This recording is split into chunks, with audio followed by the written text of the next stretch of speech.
వ్యోమగామి Sunitha Williams భూమికి తిరిగి రావడంపై నెలకొన్న ఉత్కంఠకు తెరపడింది.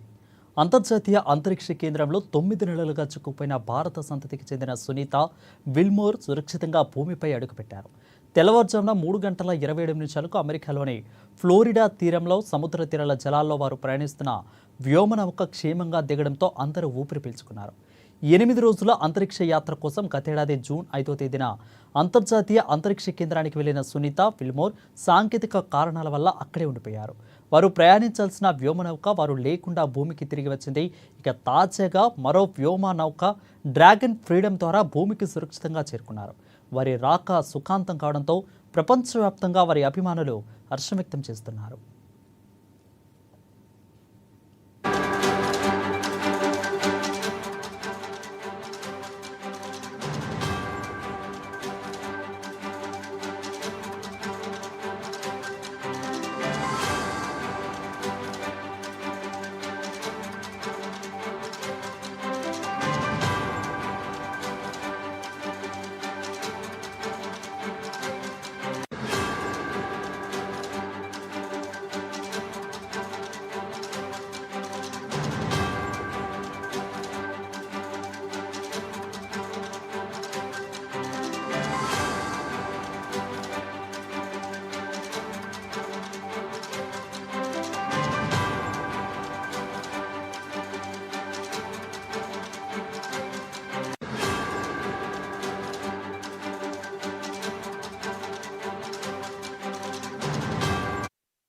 ఇక ఎప్పుడెప్పుడు అనేది చూస్తున్న సునీత విలియమ్స్ భూమి మీదకు రానే వచ్చారు. సో ఇక యావత్ ప్రపంచవ్యాప్తంగా సంబరాలు నెలకొన్నాయి. అయితే ఎక్స్పెషల్లీ భారత సంతతికి అంటే గుజరాత్కి సంతతికి చెందిన సునీత విలియమ్స్ ఈ రకంగా రావడం అనేది భారతదేశం కూడా గుజరాత్లో కూడా ఇప్పుడు కూడా సంబరాలు అంబరాన్ని అంటే ఆయనకు చెప్పవచ్చు. అయితే వ్యోమగామి సునీత విలియమ్స్ భూమి మీదకి తిరిగి రావడంపై ఉత్కంఠకు తెరపడిందని చెప్పవచ్చు.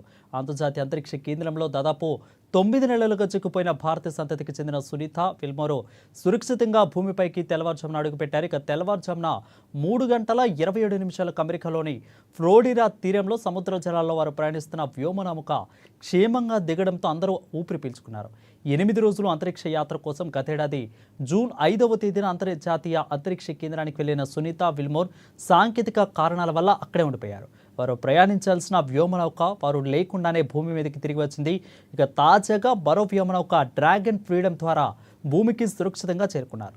వారి రాక సుఖాంతం కావడంతో ప్రపంచవ్యాప్తంగా వారి అభిమానులు హర్షం వ్యక్తం చేస్తున్నారు. ఎస్పెషల్లీ గుజరాత్లోని సునీత తండ్రి యొక్క వంశస్థులు అదేవిధంగా గుజరాత్లో వాళ్ళు ఉన్న జిల్లా వ్యాప్తంగా కూడా సంబరాన్ని అంటున్నాయని కూడా చెప్పవచ్చు. సంబరాలు నిజంగా సునీత విలియమ్స్ రాక్ అనేది ఎస్పెషల్లీ భారతదేశానికి ఒక గర్వించదగ్గ విషయంగా అయితే భారతీయులు అయితే హర్షం వ్యక్తం చేస్తున్నారు.